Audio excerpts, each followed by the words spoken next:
Marcos 1:14 at 15.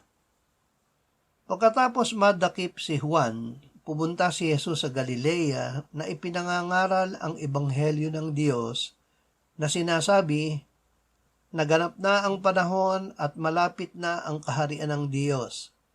Kayo'y magsisi at manampalataya sa ebanghelyo. Magsisi at manampalataya.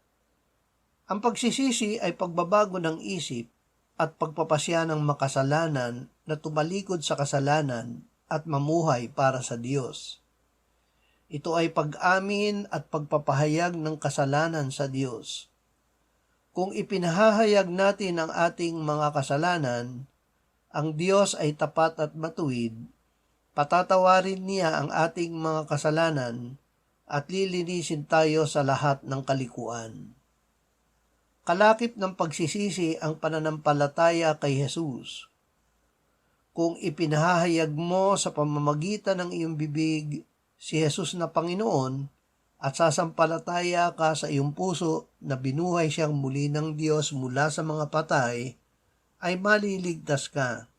Sapagkat sa puso ang tao'y nananampalataya, kaya't itinuturing na ganap, at sa pamamagitan ng bibig ay nagpapahayag kaya't naliligtas. Sapagkat sinasabi ng kasulatan, ang bawat sumasampalataya sa Kanya ay hindi malalagay sa kahihiyan.